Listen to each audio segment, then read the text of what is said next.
పొలం లోపలండే ఒక్క మడిని ఎంచి కొయ్యకాలు చెక్కి కళ్ళంగా చేసేరు.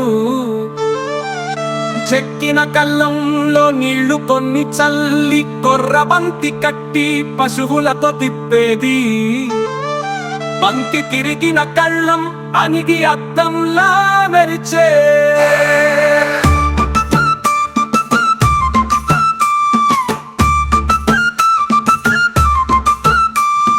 మెరిచేటి కళ్ళంలో మధ్యన దులి తవ్వి బూడిద గుమ్మడికాయకు రంధ్రం చేసి ఆలి నాణెములు పసుపు కుంకుమలు కాయ రంధ్రంలో వేసి పొయ్యిలో గుమ్మడి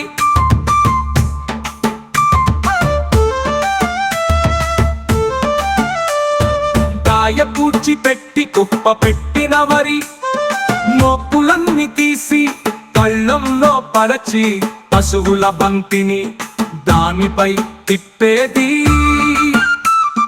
పశువుల బంతిని గుండ్రంగా మేమంతా తిప్పుతూ ఉండగా బుకక్షలో తిరిగే అనుభూతి కలిగేది.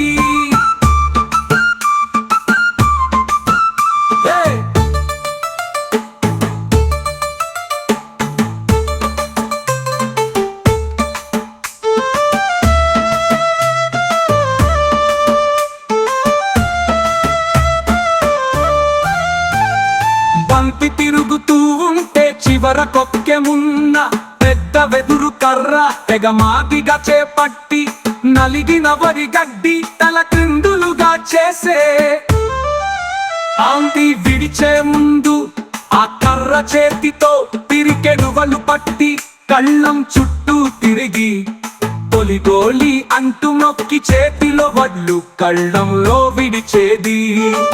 నలిగిన గడ్డినంత దులిపి రెక్కన వేసి రాలిన వడ్లన్నీ ఊచి రాసి పోసి రాసి చుట్టూ వంగి చేత గీత గీసి చేతలో బూడిద గీత చుట్టూ పోసి రాసి మధ్య మధ్య ఇలవేలుపు అస్త్రాల గుర్తులెన్నో వేస్తూ బూడిద పొత్తి పోసు.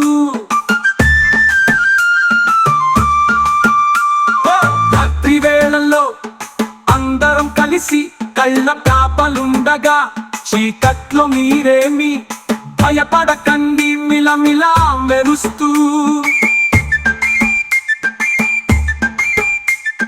తిమిరంలో తిరిగే మినుగురు పురుగులు రైతులన్న కూడా పురుగులకు మక్కువే.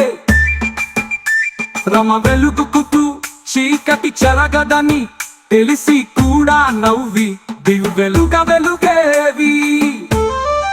రేయంత కీచురాళ్ళు గానం చేయగా కప్పలు కీటకాలు వంత పాడుతుండగా గగనంలో తారలు ప్రేక్షకుల్లా తిలకించే.